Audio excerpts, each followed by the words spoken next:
સર્વાવતારી ઈષ્ટદેવ ભગવાન શ્રી સ્વામિનારાયણ તેમજ ટ્રસ્ટીગણોમાં આર પટેલ સાહેબ શ્રી અને વેલજીભાઈ શ્રી અને આર હિરાણી સાહેબ શ્રી તેમજ અન્ય ટ્રસ્ટીગણો તેમજ અહીંયા સમાજમાં સેવા આપી રહેલ બહેનશ્રીઓ અને કેટલાય સામે બેઠેલા અમારા દીદીશ્રીઓ અને મારાથી નાની બહેનો આ કન્યા રતનધામની વિદ્યાર્થીની બહેનો અને સૌથી વિશેષ કે આજે પહેલીવાર જે ભૂતપૂર્વ વિદ્યાર્થીની જે સાંખ્યોગી બહેનો એ 72 સાંખ્યોગી બહેનો આજે અહીં મારી સાથે પધાર્યા છે. આ બધાને જય શ્રી સ્વામિનારાયણ. અને આટલી બધી સામે મેદનીમાં મારે બોલવું એ થોડુંક નવું છે, પણ હું તમને મારી જે હોસ્ટેલ લાઈફ એની જે જૂની યાદો એના સંસ્મરણો આજે તમને થોડા યાદ કરાવું. તો એ 9/6/1996ની એ જે રાત એ આજે મારાથી ભૂલાતી નથી અને કાયમ મને યાદ રહે છે.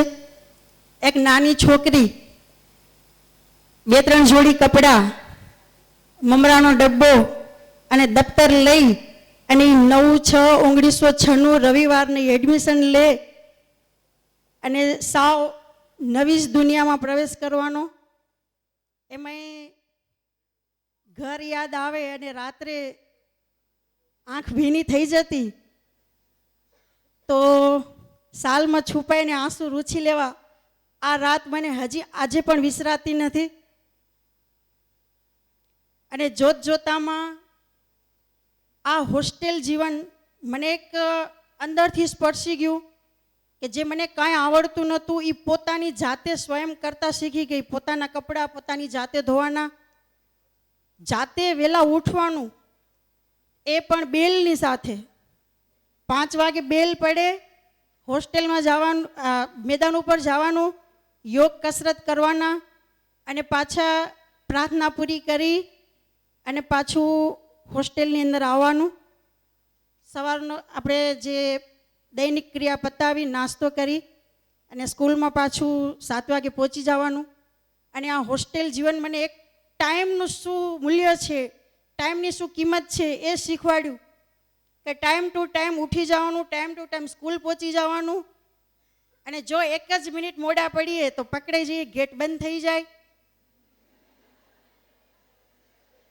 અને એ દરેકના જીવનમાં બન્યું હશે, પણ હું મારી પર્સનલ હોસ્ટેલ લાઈફ હું તમને જણાવું છું. અને એ આનંદ તે દિવસે આપણે થોડીક એવું લાગતું કે અમને થોડુંક બંધન છે.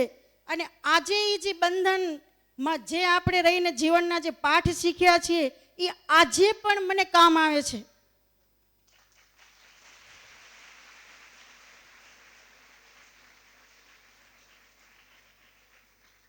સ્કૂલનું સવારથી કરી અને બપોર સુધીનું જે સત્ર બંને પૂરા કરી અને આવીએ ડાઇનિંગ હોલમાં સૌની સાથે ભોજન લઈએ. ભોજન લઈને પાછું 2:30 વાગે પાછું રીડિંગ કરવા, લેસન કરવા પહોંચી જવાનું. અને 5 વાગે પાછા આવીએ ત્યારે મેદાન ઉપર જે ટ્રસ્ટીશ્રીઓ બેઠા હોય ને અમારી એન્ટ્રી પડતી હોય એ આજે પણ બેઠા છે અને હું દિલથી વંદન કરું છું. કારણ કે મને આજે એક ગર્વ થાય છે.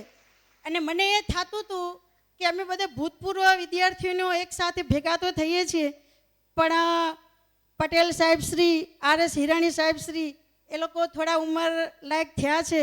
કદાચ એ હશે કે નહીં હોય, પણ એમને જોઈને મને ખરેખર દિલથી એક આનંદ સ્પર્શી ગયો અને મજા આવી.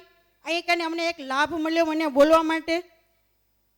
અને બીજું કે આ પોતાની જાતે નાના નાના જીવનના પાઠ શીખતા શીખતા ક્યારે આ અજાણી દુનિયા એ મારી પોતાની બની ગઈ. કેટલી બધી અજાણી દીકરીઓ મારી બેનપણી બની ગઈ એ મને ખબર ન પડી. અને એ એટલી પોતાની બની ગઈ કે જ્યારે વેકેશનમાં ઘરે જવાનું થાય તો મને એક ખાલીપો લાગતો. અને જ્યારે પણ ઘરેથી પાછા આવીએ ત્યારે એમ થાય કે આપણે પોતાના મળી ગયા. એ અમારી હોસ્ટેલ લાઈફ.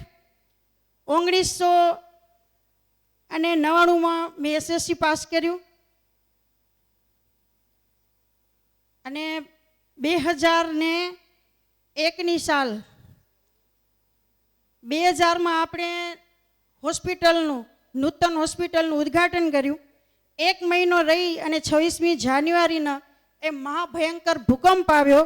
એ ભૂકંપ વખતે અમે 12માની તૈયારી કરતા હતા.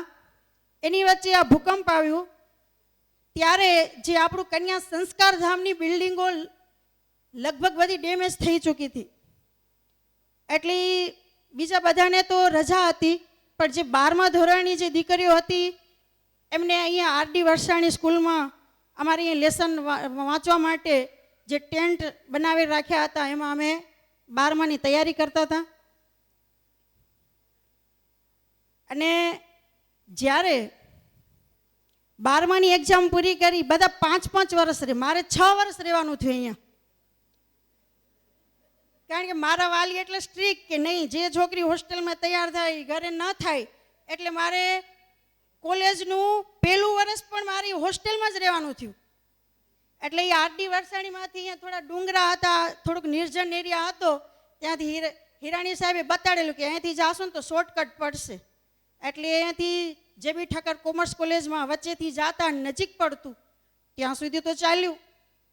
પછી જ્યારે પાછા ત્યાં કન્યા વિદ્યા મંદિર એટલે સંસ્કારધામમાં ગયા ત્યારે ત્યાંથી પાછું JB ઠક્કરમાં આવું થોડુંક છેટું પડતું અને પગે થોડુંક લાચાર તો હતી, પણ મને અહીં કંઈ તકલીફ નથી પડી અને મને પૂરેપૂરો સપોર્ટ મળ્યો. અને જ્યાં જ્યાં તકલીફ પડે ત્યાં મને સાહેબશ્રી અને ગૃહમાતા હેમલતાબેનશ્રીનો પૂરેપૂરો સપોર્ટ મળેલો. અને હું શું છું, મારી અંદર શું સ્કિલ છે એ મને અહીંયા હોસ્ટેલની અંદર જાણવા મળ્યું. કારણ કે પોતાને જાતે ખબર ન પડે કે હું શું છું, પણ કોઈ આપણે કહે કે તારામાં શક્તિ છે. અને યોગાનું યોગ મને મારા ક્લાસમેટ અને મારા રૂમ પાર્ટનર બહુ સરસ મળ્યા, જે એણે પણ મને ઘણો સપોર્ટ કરેલો. તો હું આપ સૌનો ખૂબ ખૂબ આભાર માનું છું અને સાહેબશ્રીઓ અને ટ્રસ્ટીગણોનો ખૂબ ખૂબ આભાર માનું છું. જો આજે આ કન્યા વિદ્યા મંદિર ન હોત તો કદાચ મને આ ચાન્સ ભણવાનો મળત કે ન મળત, અહીંયા એક પ્રશ્નાર્થ ચિહ્ન છે. અને આ જે કન્યા સંસ્કારધામ એ મારા માટે એક મારી શાળા કયો તો શાળા, ઘર કયો તો ઘર અને મંદિર એ બધું હતું. અને જે હેમલતાબેન હતા એનું જે જીવન આમ આપણે સ્ટ્રિક્ટ લાગે, પણ એનામાંથી આપણે શીખવા ઘણું મળ્યું કે નિયમ, સદાચાર, વિચાર, સદવિચાર અને સંસ્કારો એનું કેવી રીતે આપણે પાલન કરવું. કોઈ મોટા આવે તો એની સાથે આપણે કેટલી વિવેકથી વાત કરવાની, કેટલું રિસ્પેક્ટ જાળવવાનું, આ બધું બેનની પાસેથી શીખવા મળ્યું. તો બેનનો પણ હું અહીંથી આભાર માનું છું. બસ આટલું કહી હું મારી વાડીને વિરામ આપું છું. ખૂબ ખૂબ ધન્યવાદ. જય શ્રી સ્વામિનારાયણ.